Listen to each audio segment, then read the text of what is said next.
बिहार के एगो छोट गांव जहवा माटी से रिश्ता बा, चूल्हा से घर चलत बा, आ औरत के चुप्पी के संस्कार मान लिहल जाला। एह घर में 4 बहुरिया बाड़ी से आ एक शहरिया बिटिया, जवन पढ़ाई के घमंड में आपन जड़ भूल गईल बिया। सूरज निकलत बा, आंगन में गोबर लिपाई हो गईल बा, चूल्हा सुलग बा। बाकिर घर के भीतर शांति ना, बस सहन शक्ति बा। हे भगवान, रोजे ही आग, रोजे ही धुआं, हाथ जरे त जरे, बस घर बाचल रहे।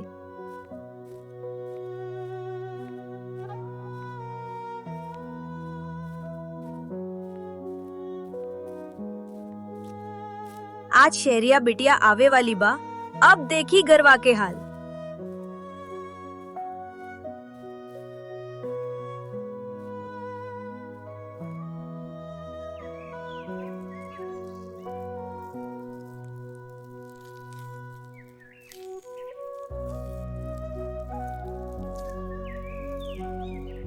ई गोबर माटी में कबले सड़ब हम। हे मैया, ई घर टूटे मत दी। कई बरीस बाद शहर से लौट बिया घर के बिटिया नीलम।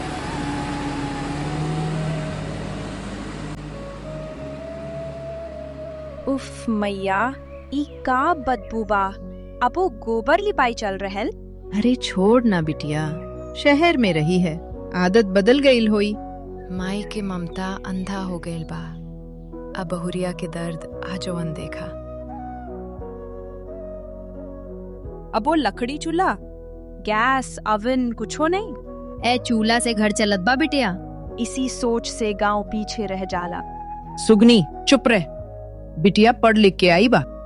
ये शब्द सुगनी के कलेजा चीर देता बा, बाकिर वो आजो चुप पारी।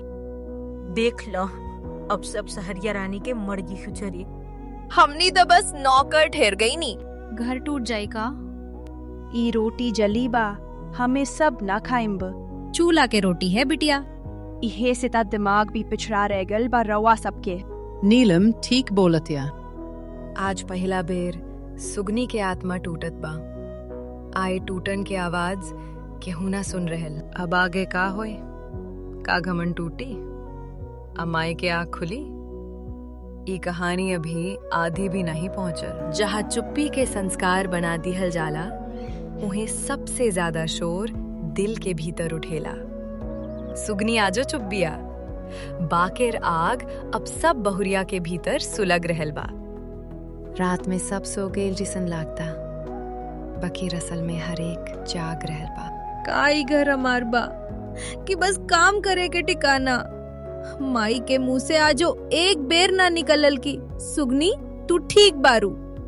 दीदी, रउआ हरदम सह काहे लेत बानी?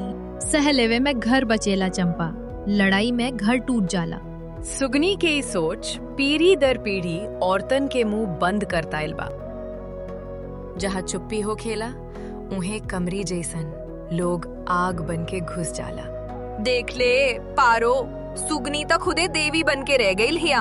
अगर आजो चुप रही तो कल जमीनों हाथ से निकल जाई। हम तो साफ साफ चाहत बानी हमार हिस्सा। गांव में सड़ के मरे नाही। पैसा के भूख रिश्तन के सबसे पहले खा जाला। माए, हम सोचत बानी यह गोबर चूल्हा के सिस्टम बदल देवे के। बिल्कुल बिटिया, तू पढ़ लिख के आइल बाड़ू। ई अनपढ़ बहुरिया से तोहरे समझ ज्यादा बा। ई बात सुगनी सुन लेत बाड़ी। सुगनी के छाती में ई बात छुरी जिसन चुप जाला। अब शहरिया बिटिया कह दिहलस त सब बदल जाए का? बदलाव ठीक बा पारो, बाकिर अपमान ना। अपमान? तो से कौनो ताज छीन लीलस का? लड़हर नाही सन, हमनी औरत है जा। आज पहला बेर बहुरिया बनाम बहुरिया खुल के सामने आ गई। अंत अभी दूर बा, असली फैसला अब आगे हुई। जब घर में इज्जत बांट के कम पड़ जाए, तब लोग जमीन के कागज निकालेला। अब वहीं से सबसे गहरा लड़ाई शुरू होला। आज सबके सामने फैसला होके के चाहिए। कैसन फैसला बहुरिया? जमीन के, खेत के, कागज देख के बताई कि असली हकदार बा।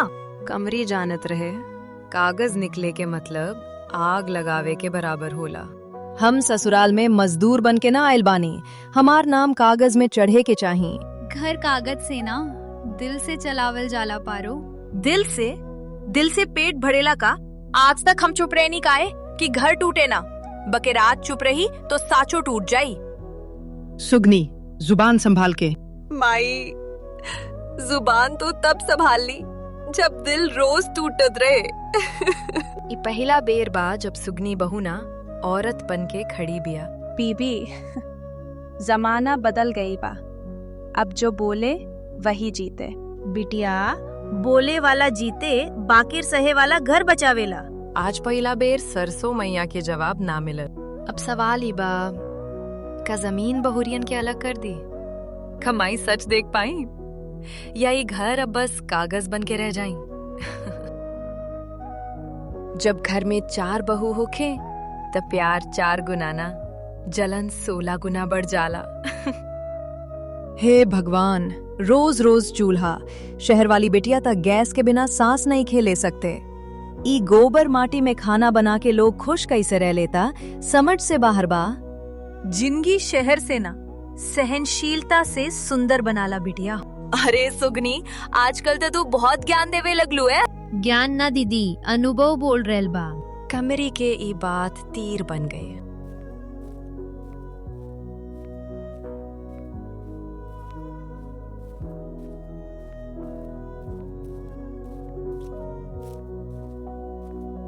आज मजदूरी कई नहीं हाथ छिल रही। दीदी, हाथ गंदा हो जाए तो मैनिक्योर हो जाला, दिमाग गंदा हो जाए तो का होई? दिमाग गंदा होके तो घर टूट जाला बिटिया।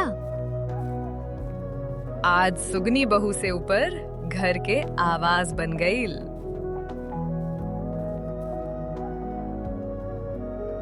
नीलम, ई घर त अब तोहरे नाम रही। माई भौजाइयन की औकात दिखावे की टाइम आ गई। ई साजिश अब सब कुछ पलट दे। अगली सुबह सरसों मैया बेहोश हो गई। अरे अब अस्पताल पैसा कहाँ से आई? हम खेत गिरवी रख देबा। हम शहर से आए बानी, गांव के अस्पताल भरोसेमंद नहीं खे। माँ तो माँ होली, शहर गांव नहीं खे दिखाई दे। ई पल सबके असली चेहरा खोल देलस।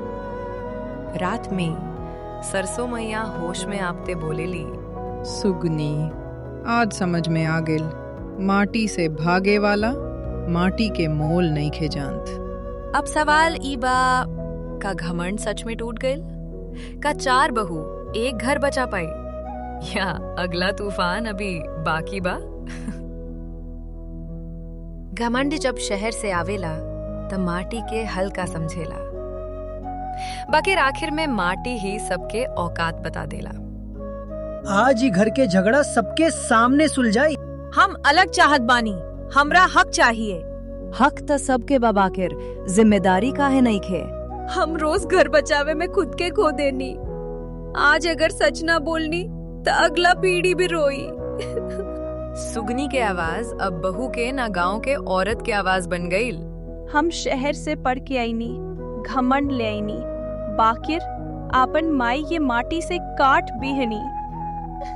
बिटिया, माफ कर दे, हम बहुरियन के आंसू देख के भी अनदेखा कैनी। ई घर ना टूटी, जमीन 4 हिस्से में काम के हिसाब से बटी। अगले सुबह नीलम चूल्हा जलावत बाड़ी। दीदी, आई रोटी हम बनाएब। अब तू सच में घर के बेटी बन गई लू। घर दौलत से ना समझ से बचेला। बहू बहू के दुश्मन ना अगर एक हो जावे तो पूरा समाज बदल सकेला। अगर ये कहानी रुआ लोग के घर के लगे तो कमेंट में लिखी, बहू भी बेटी बाड़ी। वीडियो पसंद आयल होखे तो शेयर जरूर करें।